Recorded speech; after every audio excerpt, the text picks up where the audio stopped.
Every year, millions of people enter contests. These contests vary in size and prize, but a lot of the time, they can offer something pretty incredible. Free stuff.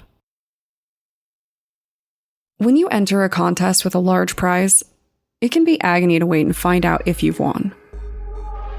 But when the stakes are high, you should always proceed with caution. The grand prize just might be the cause of your death.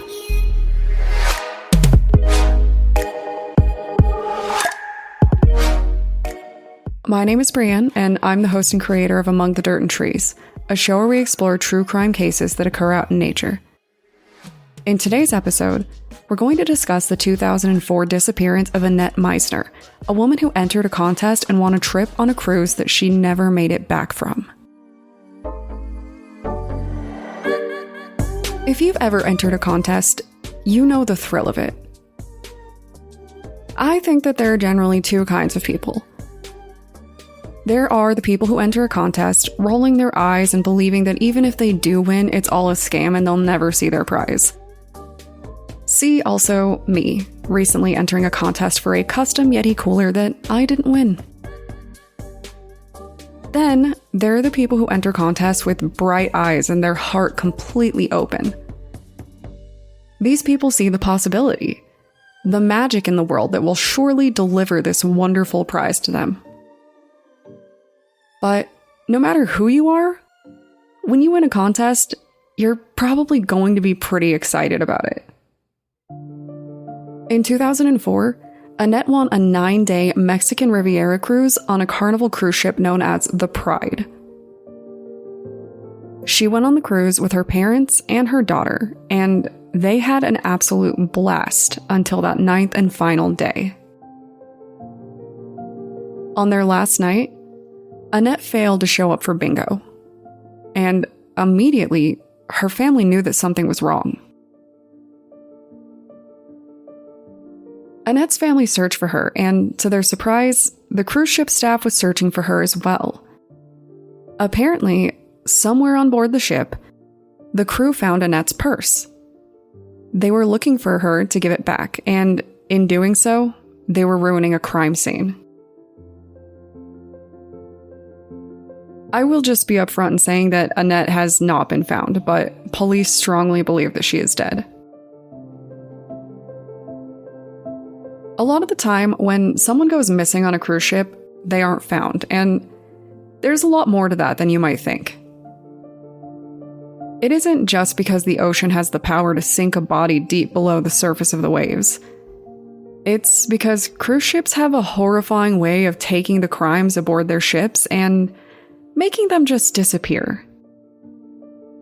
But even if the cruise ship does everything right, you still might not receive the justice that you deserve.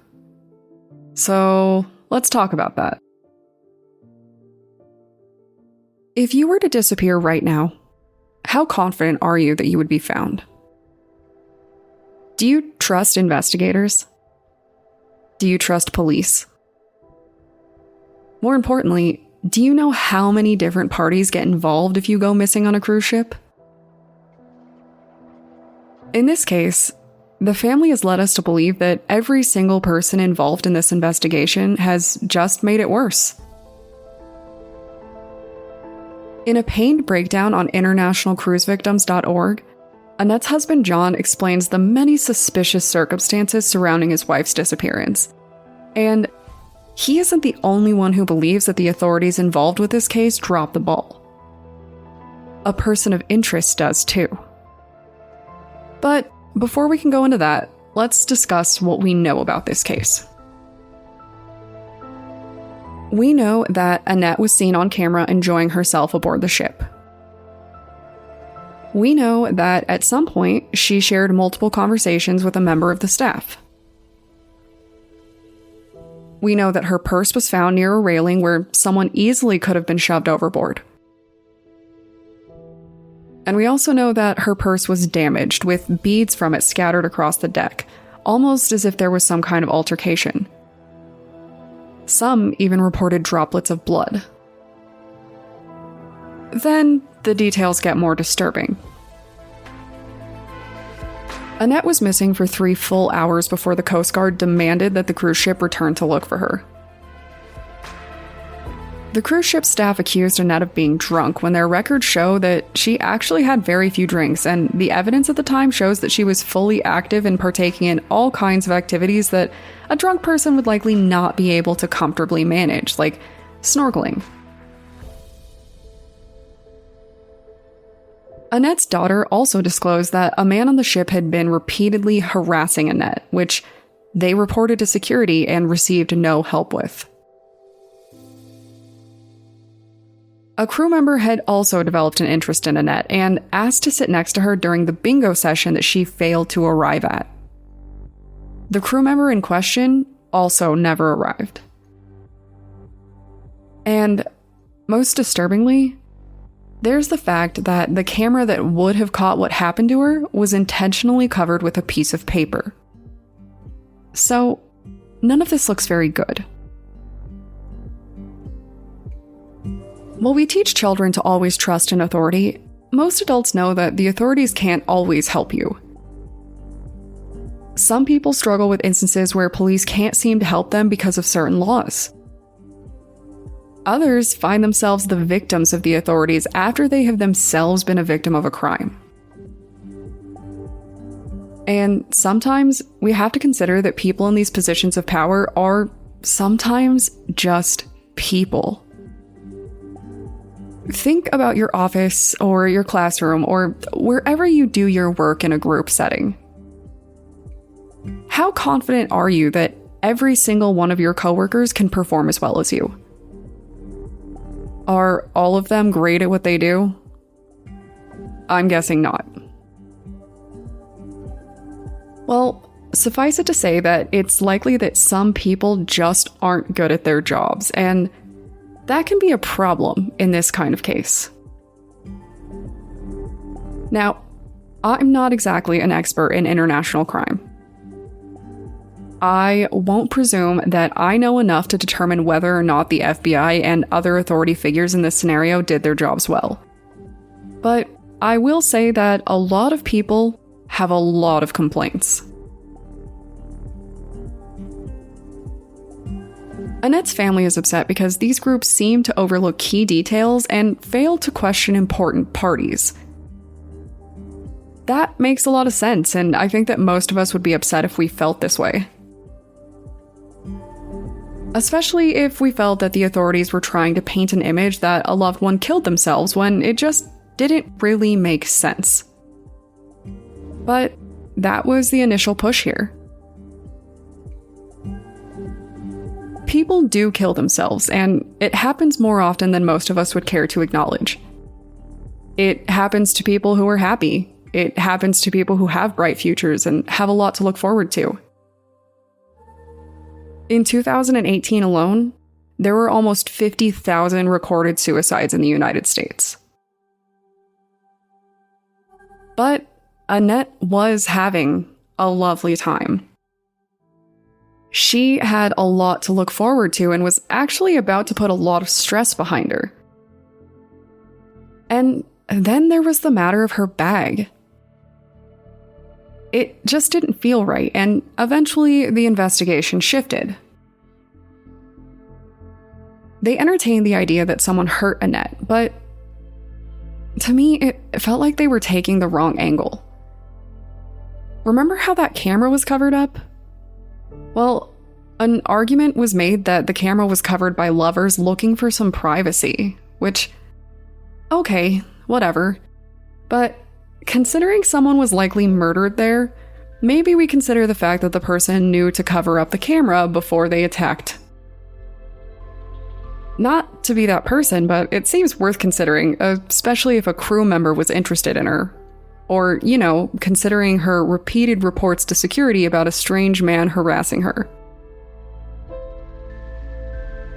But that part of the investigation was wiped away from the ship and handed off to the FBI.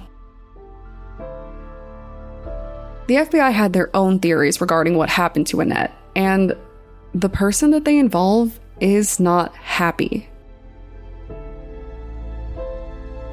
The FBI felt very strongly that they knew the individual responsible for Annette's disappearance. At least that's what this individual claimed online. And according to the unnamed individual, he was harassed for a full year by FBI investigators over this case.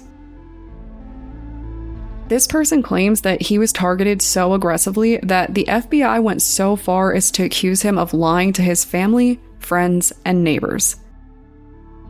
And not just about the case. About everything. According to this man, who has remained unnamed online for his own privacy, the FBI turned the memories of his first cruise into a nightmare. They extensively accused him of Annette's disappearance, but they didn't stop there.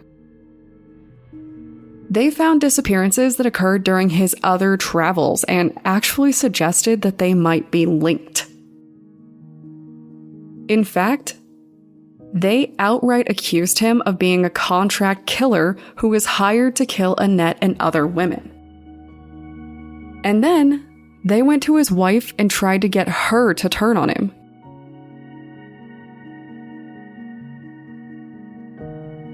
In an anonymous interview, he claims that they told his wife that he was a woman beater, which came across as odd since they'd been together since high school. They claimed that he never graduated from high school or college, which was also odd because she was with him through it all and watched him walk across those stages. His diploma and degree were also present in their home. Basically, they tried to convince her that he was a murderous lunatic and that she was at risk. They told her to just tell them that he did it and they would handle the rest. So, all of this is a lot, right? And I really can't confirm this one. Well, you might not know what it feels like to be accused of being a hitman, and I don't either. But I do know someone that does. I'm going to keep the details to a minimum for privacy reasons because I know that I've got some Colorado listeners, and I know that this particular individual loved to share this story with all of his students. But a few years back, I had a teacher whose wife accused him of being a hired government assassin. This happened when they were on a trip together, all because he loved camping, and on this trip, she felt that he was acting strange. The reason for his strange behavior? He was about to propose. You will be glad to know that she did marry him, but listening to him share how he had to explain to his long-term girlfriend that he wasn't John Wick or some kind of government assassin was absolutely hysterical. And honestly, if you met the guy, you'd probably be like, well, I can see it. But all of this was a funny story to share at a wedding.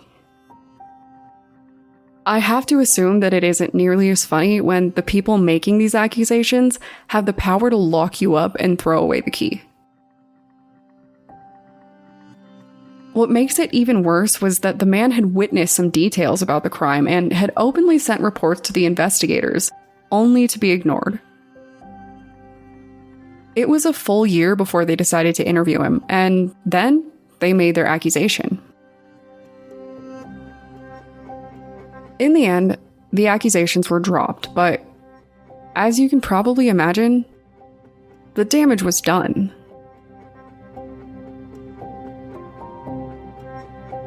Annette's family never received closure for their loss, and I can't imagine how much that must weigh on them. I will link to John's note about Annette in the show notes so you can read the frustration in his own words. Unfortunately, any evidence surrounding the case has since been wiped away. A short while after her disappearance, Annette received another contest offer to win a cruise.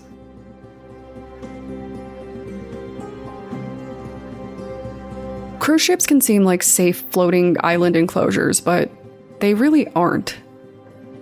Before you board a cruise ship, make sure that you have a plan to stay safe. Use the buddy system and prepare for the worst. You never know who else is staying on that ship or what intentions they might have.